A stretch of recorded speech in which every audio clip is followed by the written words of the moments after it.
ঢাকা বিশ্ববিদ্যালয়ের প্রকৃত সাধারণ ছাত্রছাত্রীদের ইমেজকে কলঙ্কিত করছে সাধারণ ছাত্রছাত্রী নামে যারা গুপ্ত রাজনীতির চর্চা করছে তারা। কেননা তাদের গায়ে রাজনীতির সিল নেই, তারা কোন দলের কর্মী সমর্থক সেটার কোনো জামা নেই, কিন্তু তারা সাধারণ ছাত্রছাত্রী হিসেবে থেকে যেসব স্লোগান দিচ্ছে সেটি অন্য সাধারণ ছাত্রছাত্রীদের ইমেজকে দারুণভাবে কলঙ্কগ্রস্ত করছে। একটি স্লোগান শুনুন। ৭ আগস্ট আমি যখন আলোচনা করছি তার কয়েকদিন আগের ঢাকা বিশ্ববিদ্যালয়ের মধ্যরাত্রে কতিপয় ছাত্র কি স্লোগান দিচ্ছে।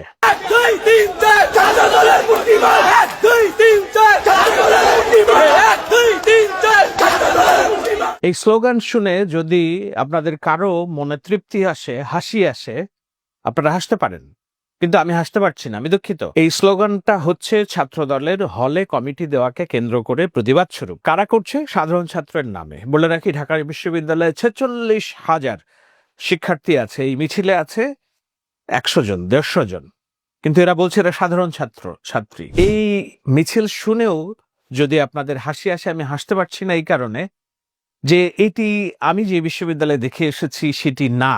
এই ঢাকা বিশ্ববিদ্যালয়ের প্রত্যেকটা বারান্দায়, প্রত্যেকটা অলিতে গলিতে আমার বিচরণ ছিল। আমি এখানে পড়াশোনা করেছি, জিয়া হলে থাকতাম, আমি জানি এটি আমার সাথে যায় না। সাধারণ ছাত্র হিসেবে আমি সে সময় যদি আমার অবস্থান কল্পনা করি তাহলে আমি লজ্জিত হই। এর প্রতিবাদে ছাত্র সংগঠনগুলো, অর্থাৎ ক্যাম্পাসে ক্রিয়াশীল সংগঠন হিসেবে টিকে আছে যারা, তাদের মধ্যে বৃহৎ সংগঠন হিসেবে ছাত্রদল, তারাও কি উল্টা স্লোগান দিবে যে ১, ২, ৩, ৪ সাধারণ কিংবা গুপ্ত রাজনীতির টুপকি মার? না, তারা সেটা করে নাই। তারা কি করেছে? নীরবভাবে এটার প্রতিবাদ করেছে, মিছিল করেছে এবং সেখানে হাততালি দিয়েছে। হাততালিতে তারা একটা প্রতিবাদ হিসেবে উপস্থাপন করেছে। মিছিলটা দেখুন। এখন শুধু কি ৭ আগস্ট এটি হয়েছে?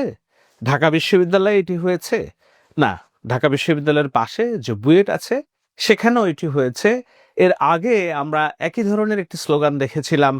কখন? মিটফোর্ডে, যখন কথিত ছাত্র যুবদলের যেই চাঁদাবাজির অভিযোগে যেই মবটা তৈরি হলো, পরে দেখা গেল যিনি মারা গেছেন উনিই আসলে যুবদলের কর্মী, এবং দোকানের ভাড়া দিত না বছরের পর বছর, মাসের পর মাস, এমনকি আওয়ামী লীগের নেতা কর্মীদেরকে দিয়ে বাড়ির মালিককে নির্যাতন করিয়েছিল। সেই অভিযোগে তার উপরে যে অবর্ণনীয় আক্রমণ হলো, পাথর মেরে হত্যা করা হলো, সেটির ঘটনা প্রবাহ এখন নিশ্চয়ই আপনারা জানেন যে না, পুলিশ সেই জায়গা থেকে, জামায়াত এবং এনসিপির মিছিল থেকেই একজনকে গ্রেপ্তার করেছিল হত্যাকারী, এবং সেই হত্যাকারী স্বীকার করেছে। সেটি নিয়ে আদালতের বিশ্লেষণ হচ্ছে, মামলা হচ্ছে, পুলিশের চার্জশিট হচ্ছে, আমি ওই বিতর্কে যাব না। কিন্তু ওই ঘটনার পর বিএনপিকে রাজনৈতিকভাবে কোণঠাসা করার জন্য ক্যাম্পাসে যে মিছিল হলো সাধারণ ছাত্রের নামে, সেখানেও যে রাজনৈতিক স্লোগান দেওয়া হয়েছিল সেটি একবার শুনুন। টিনের চালে কাওয়া, তারেক জিয়া সাওয়া। এটি হয়েছিল বুয়েটের এবং ঢাকা বিশ্ববিদ্যালয়ের কথিত সাধারণ ছাত্রদের মিছিল থেকে।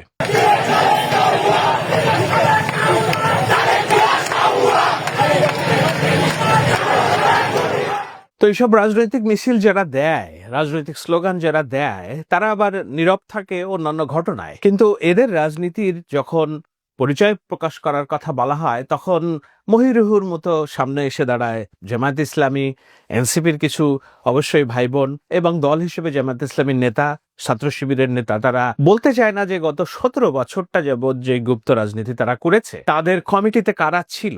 আমি এর আগে একাধিক আলোচনায় বলেছি, দেখিয়েছি কিভাবে আবরার হত্যাকাণ্ড থেকে শুরু করে ছাত্রলীগের যে কথিত বর্বর নির্যাতন, সেই নির্যাতনে গুপ্ত রাজনীতি থেকে কিভাবে মোর দ্যান ক্যাথলিকের মতো অতিমাত্রায় ছাত্রলীগ হওয়ার চেষ্টা করে তার পরিচয় লুকাতে ছাত্র শিবির অংশ নেওয়ার যেসব অভিযোগ করছেন ঢাকা বিশ্ববিদ্যালয়ের সমন্বয়করা, শীর্ষস্থানীয় পরিচিত ছাত্রমুখরা, এর আগের আলোচনায় আমি করেছি। আমি নতুন করে সেই অভিযোগে যাব না। কিন্তু যেটা বলতে চাই, এখন যখন প্রকাশ্যে রাজনীতি করার জন্য দাবি উঠছে, তখনও তারা প্রকাশ্যে রাজনীতির পক্ষে নয়, বরং তারা বলছে যে তারা বিশ্ববিদ্যালয়ের ছাত্র রাজনীতি চায় না। কিন্তু যখনই রাজনীতির কোনো ইস্যু সামনে চলে আসে, তখনই তারা রাজনীতি বিরোধী রাজনৈতিক নেতৃবৃন্দকে হেয় করার মিছিল নিয়ে সামনে চলে আসে। আমি এই আলোচনার মধ্যে দিয়ে যেটা জানাতে চেষ্টা করছি, যেটা বলার চেষ্টা করছি, সেটা হলো এই যে হলে হলে ছাত্র রাজনীতি, কিংবা ঢাকা বিশ্ববিদ্যালয়ে তো ছাত্র রাজনীতি উন্মুক্ত আছে,